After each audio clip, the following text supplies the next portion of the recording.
मित्रांनो, मालिका आता रंजकदार वळणावरती आली आहे. प्रियाने आजपर्यंत सुभेदारांच्या घरात ठिय्या मांडून सर्वांचे सायलीच्या विरोधात कान भरलेले असतात. परंतु अर्जुन आता सायलीच्या उपकारांची जाणीव करून देत कल्पनाचे खाडकन डोळे उघडणार असतात. तर त्याचबरोबर अर्जुन नेमका सायलीला भेटायला गेल्यानंतर मधुभाऊ तिथे येतात.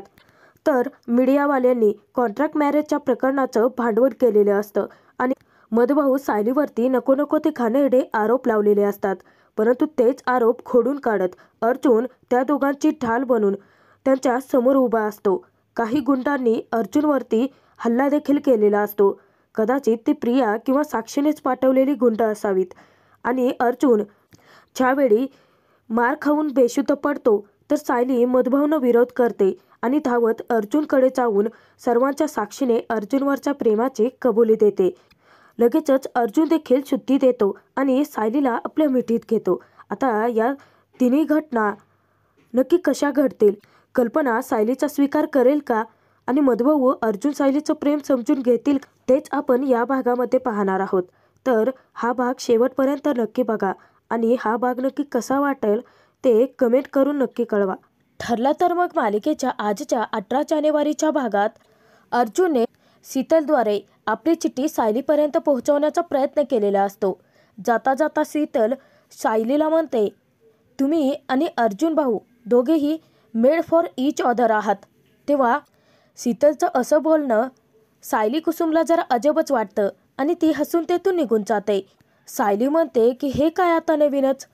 तेव्हा कुसुम म्हणते की बाहेरचा मुक्काम पाहिला असेल म्हणून बोलावंसं वाटलं असेल कदाचित तिला. जाऊ देत, हे घे कपडे, ठेवून दे आतमध्ये, असं म्हणत कुसुमताई कपडे पुढे करते आणि नेमकी त्यातून एक चिठ्ठी खालती पडते. आता सायली तिथील चिठ्ठी उचलणार इतक्यातच कुसुमताई चिठ्ठी उचलते आणि म्हणते की मगाची चिठ्ठी मला दाखवलीच नाहीस ना, आता ही नाही देणार. सायली कुसुमच्या हातातून चिठ्ठी घेण्याचा खूप प्रयत्न करते परंतु कुसुमताई चिठ्ठी द्यायलाच तयार नसते. सायली शेवटी तिच्या हातून चिठ्ठी काढून घेतेच आणि ज्यावेळी सायली चिठ्ठी उघडून वाचत असते मुद्दाम कुसुमताई मागटून डोकावते. सायली म्हणते की काय ग कुसुमताई. तेव्हा कुसुम गुपचूप आहे त्याच ठिकाणी थांबते. तर सायली चिठ्ठी वाचायला सुरुवात करते. तुमच्या या ओढणीमधून तुमचा सुगंध माझ्यापर्यंत पोहोचला परंतु तुमचा चेहरा अजूनही मला दिसत नाही आहे. तुम्ही कुठे आहात मिसेस सायली? आज ना तुम्हाला पाहिलं नाही आहे तर अख्खं माझं जग थांबल्यासारखं वाटतं आहे. किचनच्या खिडकीपाशी तरी या ना मिसेस सायली, नाहीतर माझा श्वासच थांबेल. सायली पूर्ण चिठ्ठी वाचते आणि लाजून अगदी लाल होते. कुसुम तिला चिडवते, अगं बाई, कोणीतरी लाजून लाल होतंय. कुसुमताई म्हणते की आत्ता तर चिठ्ठी वाचायलाच हवी आणि सायलीच्या हातून ती चिठ्ठी खेचूनच घेते. सायली तिथे तिच्या हातून चिठ्ठी घेत असते परंतु कुसुमताई स्वतःची शपथ घालून सायलीला थांबवतेच. सायली म्हणते की प्लीज सुटली म्हण ना गं. तर कुसुमताई म्हणते की नाही, चिठ्ठी मला वाचायचीच आहे. कुसुमताई चिठ्ठी वाचायला सुरुवात करते आणि सायली इतकीच ती देखील लाजायला लागते. ज्यावेळी ती चिठ्ठी वाचून पूर्ण करते तर सायली अगदी लाजून लाल झालेली असते. ती तिला विचारते की हा तोच अर्जुन सुभेदार आहे ना गं, ज्याला 3 इंग्रजी शब्द घुसवल्याशिवाय मराठी वाक्य वाचताच येत नाही. आणि आत्ता काय, तुमच्या विना माझं जगच थांबलं आहे. किचनच्या खिडकीपाशी या ना मिसेस सायली, असं म्हणत कुसुमताई सायलीला चिडवते. सायली खूप लाजत असते. आणि इथे काय, तर तुमच्या ओढणीसोबत तुमचा सुगंध. तेव्हा सायली कुसुमच्या हातून पटकन चिठ्ठी खेचून घेते आणि धावतच किचनमध्ये जाते. कुसुम पुन्हा तिला चिडवते की सायली, तुझ्या प्रेमाने या वकील अर्जुन सुभेदाराला अगदी कवीच बनवून टाकलंय की. किचनमध्ये आलेली सायली परत परत ती चिठ्ठी पाहते आणि खूप लाजते, खूप हसत असते. एकटीच अर्जुनच्या विचारांमध्ये हरवून जाते. तर इकडे प्रियाने अस्मिताला पिन मारलेले असते आणि अस्मिता पूर्णाची कल्पनाकडे येते. अस्मिता कल्पना पूर्णाजीला विचारते की आज तन्वीच्या डोळ्यात पाणी बघून खूप जास्त आनंद वाटला असेल ना तुम्हा दोघींना. तेव्हा दोघेही धक्क्याने अस्मिताकडे पाहतात. कल्पना म्हणते की अस्मिता, उगाचच काहीतरी बोलू नकोस. तन्वीच्या डोळ्यात पाणी पाहून आम्हाला आनंद कसा होईल? त्यावरती अस्मिता चिडून म्हणते की मग तुम्ही करत का नाहीत काय? प्रियाने अस्मिता नावाच्या प्याद्याचा बरोबर आपल्यासाठी उपयोग करून घेतलेला असतो. आता पिन मारले आहे म्हटल्यानंतर अस्मिता कल्पना पूर्णाचीला जाब विचारते. खरं तर ती त्यांचे कान भरते. ज्या मुलीने आपला विश्वासघात केला, जिने आपल्या पाठीत खंजीर खुपसला, त्या पोरीला तुम्ही डोक्यावरती घेऊन नाचलात आणि जी आपल्यासाठी आसवं गाळते तिच्यासाठी तुम्ही काहीच करत नाही आहात. पूर्णाची म्हणते की हे बघ, आम्ही सुद्धा हे सगळं समजून घेऊ शकतो, परंतु आमच्या हातात काय आहे आता? अस्मिता म्हणते की तन्वीचं अख्खं भविष्य तुमच्याच तर हातात आहे. त्या दोघेही पुन्हा धक्क्याने अस्मिताकडे पाहतात. मूर्ख अस्मिता प्रियाचे बोल बोलते. ती म्हणते की अर्जुन कितीही तुसडेपणाने तिच्याशी वागत असला तरी देखील अर्जुनवरती तन्वीचं खूप प्रेम आहे. तीच आपल्या घरात सुख आणू शकते. आता तुम्ही दोघे गप्प बसलायत म्हणजे माझं म्हणणं तुम्हाला देखील पटतंय, परंतु तुम्ही दोघे काही बोलणारच नाही. परंतु मी तुमच्यासारखी गप्प नाही बसणार, मी बोलणारच. अर्जुनची बायको तन्वीच व्हायला हवी असं तिथे म्हणता क्षणी कल्पना धक्क्याने तिच्याकडे पाहते. आता हे शक्य तरी नाहीये असं त्या दोघींना वाटत असतं. अस्मिता 25 वर्षापूर्वीचा भूतकाळ पूर्णाचीच्या समोर आणून मांडतेच. ती म्हणते की तीच तन्वी आहे पूर्णाची, ज्या तन्वीचं अर्जुनसोबत लग्न लावेल असं तू काही वर्षांपूर्वी प्रतिमात्याला वचन दिलं होतं. आता प्रतिमात्याला ते सगळं आठवत नाही, याचा गैरफायदा घेऊ नका तुम्ही. परंतु इथे आता अस्मिताचाच मोठा पचका होतो. पूर्णाची अस्मिताला म्हणते की आम्हाला कळतंय, परंतु आमच्या गप्प बसण्याचा तू गैरफायदा घेऊ नकोस. आवाज खाली करून बोलायचं. आता पूर्णाचीच्या बोलण्याचा टोन बदलला आहे म्हटल्यानंतर अस्मितालाच मोठा धक्का बसतो. अस्मिता म्हणते मला गप्प बसवाल तुम्ही, परंतु ती सायली तुमच्या काळजीचा खोटा आव आणत होती. खरं सांगायचं झालं तर तन्वी खूप जेन्युइन मुलगी आहे. तिचं ना आपल्या सर्वांवरती खूप प्रेम आहे आणि मला माझी भावजाई म्हणून तन्वीच्या घरात हवे आहे. अस्मिता जणू काही एखादी वस्तू मागून घ्यावी तसं प्रियाला सुभेदारांची सून बनवायला निघालेली असते. अस्मिता तेथून निघून जाते, परंतु पूर्णाची कल्पना नेमक्या त्याच विचारात पडतात. सकाळी सायलीला पाहायला गेलेला अर्जुन अगदी रात्र होत आली तरी देखील तिची वाट पाहत आहे त्याच ठिकाणी बसून असतो. बिचारा किती आतुरतेने वाट पाहत असतो. सकाळची संध्याकाळ उलटली तरी देखील अर्जुनला भान राहिलेलं नसतं. आता लोक कामावरून येता येता अर्जुनला विचारत असतात की तुम्ही गेला नाहीत अजून. तेव्हा कुठे अर्जुनच्या लक्षात येतं की तो तर सकाळपासून सायलीची वाट पाहत बसलाय. सायलीच्या विचारांमध्ये तो इतका हरवून जातो की त्याला वेळेचं भान देखील राहिलेलं नसतं. तर अर्जुन म्हणतो की कमाल आहे, म्हणजे दिवसभरात मिसेस सायली बाहेरच आले नाही आहेत. आणि तो विचार करतो की ठीक आहे, मग ना मी आता काहीतरी नवीन ट्राय करतो. आणि अर्जुन पुन्हा सायलीला चिठ्ठी लिहायचं ठरवतो. इतक्यातच चैतन्य येऊन विचारतो की अर्जुन, अरे इथे काय करतोयस तू?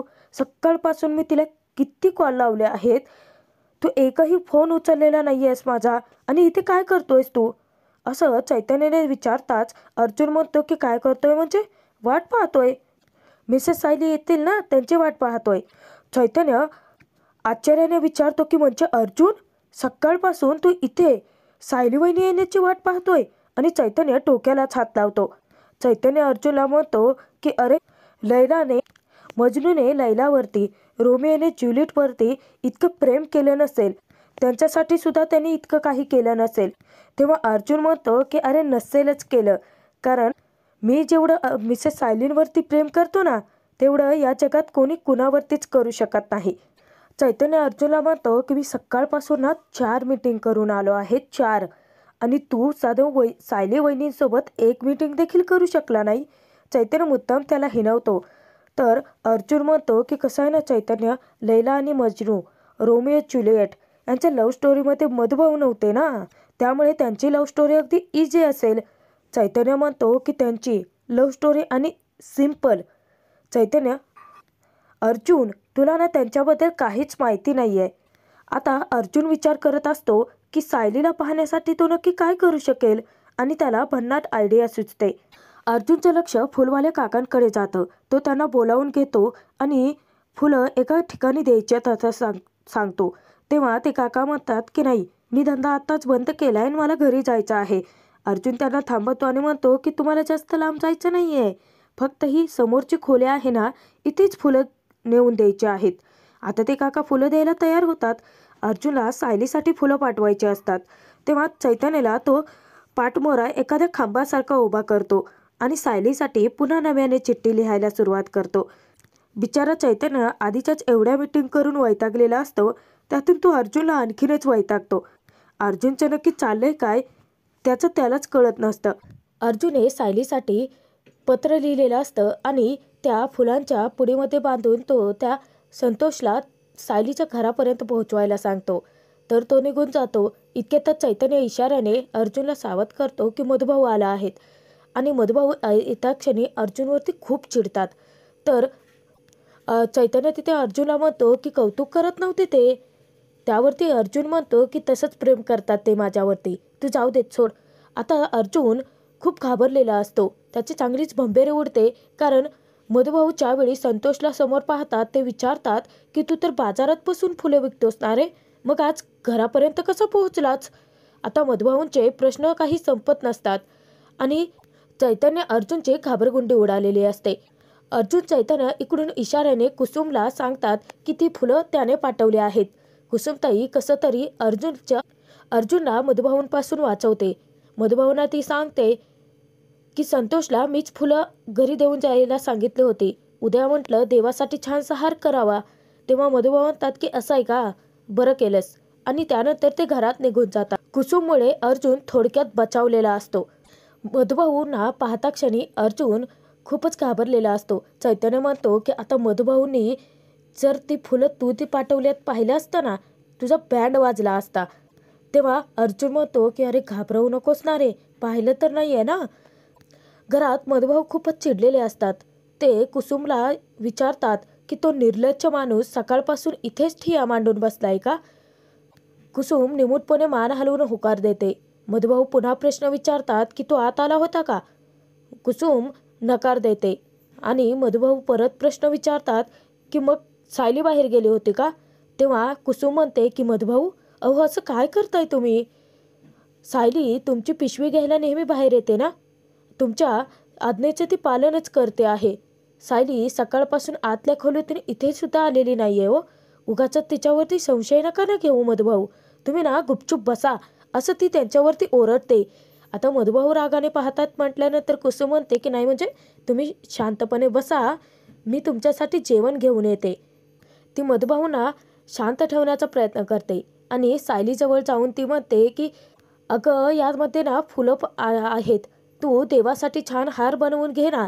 सायली म्हणते की कुसुमताई अगं मी कामात आहे, तुझं तूच बनव ना.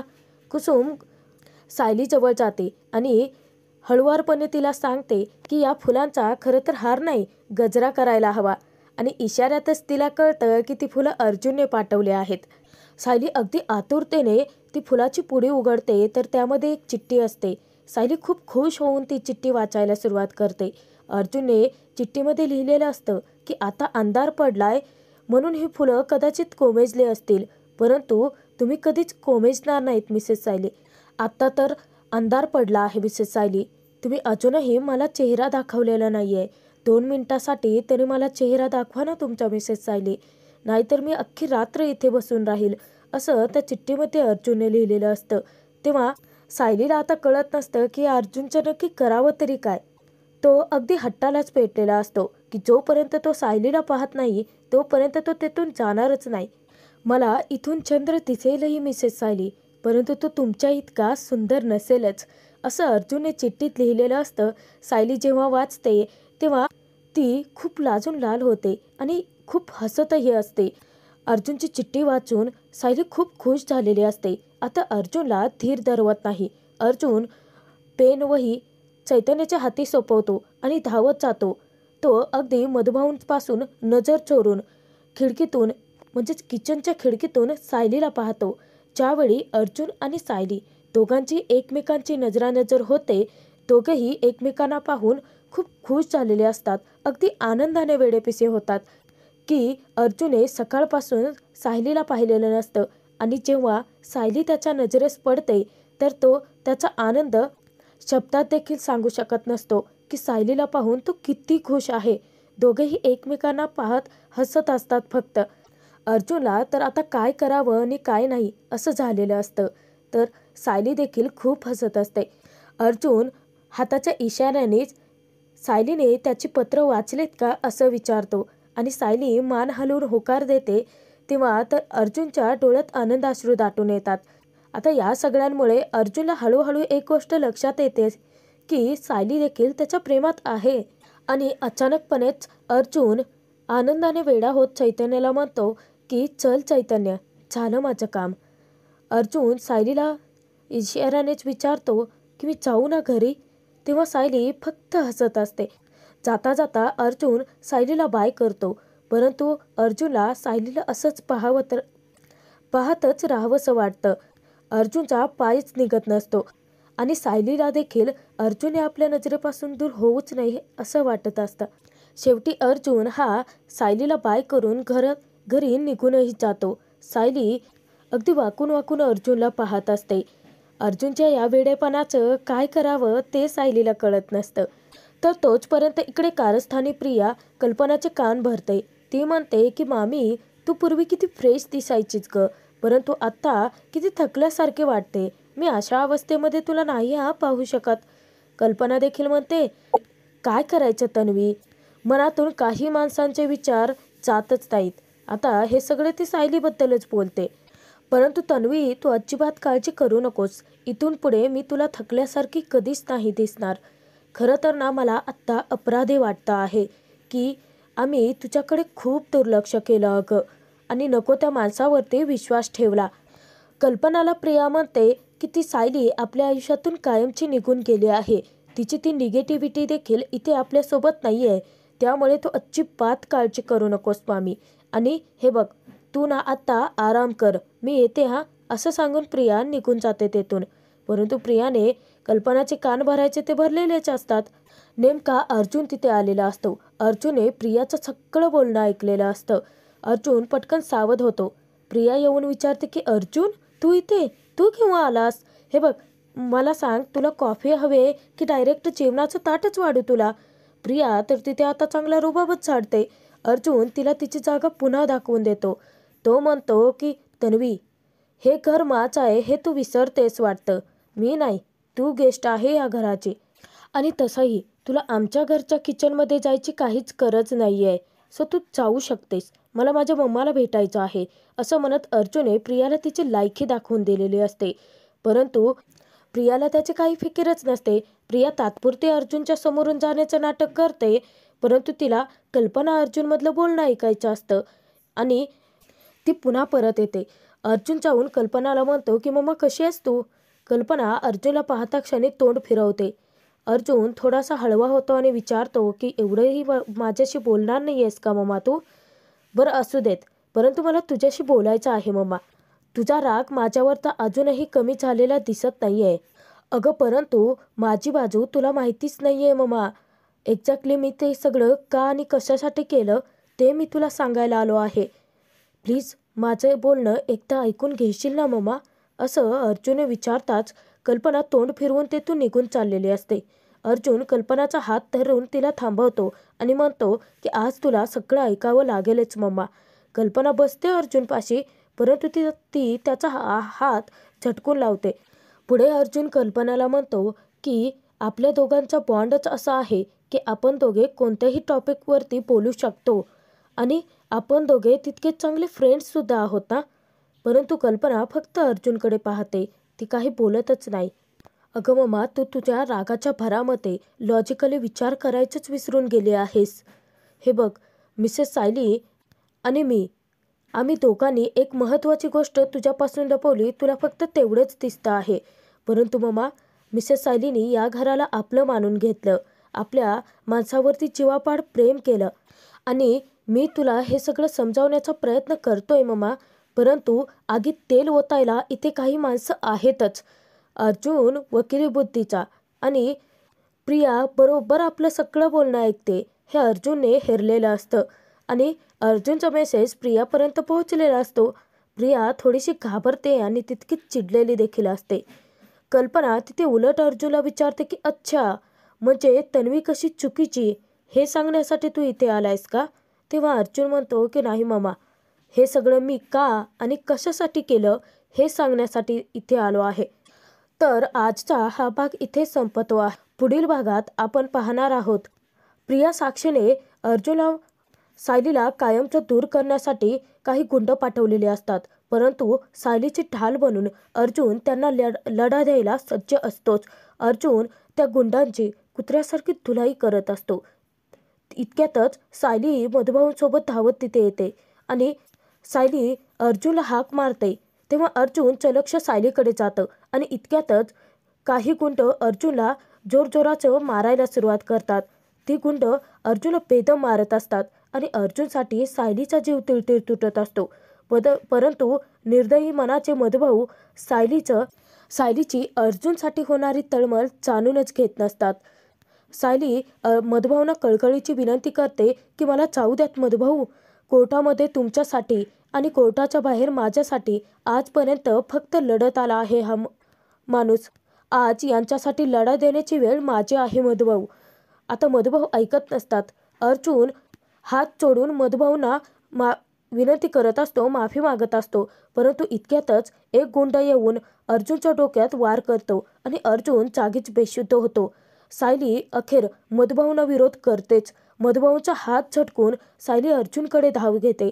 अर्जुनला ती शुद्धीवरती आणण्याचा खूप प्रयत्न करते आणि ज्यावेळी सायली सर्वांच्या साक्षीने अर्जुनला प्रेमाची कबुली देते, अर्जुन झटक्यात डोळे उघडतो आणि अखेर सायलीने स्वतःच्याच तोंडून अर्जुनवरच्या प्रेमाची कबुली दिलेली असते.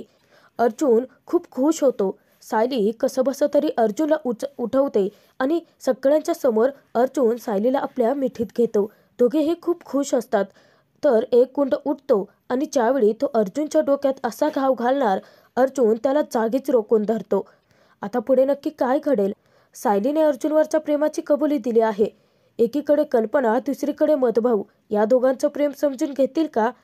आणि सायली अर्जुन आता नक्की कसे एकत्र येतील ते पाहणं तितकंच मनोरंजक ठरेल.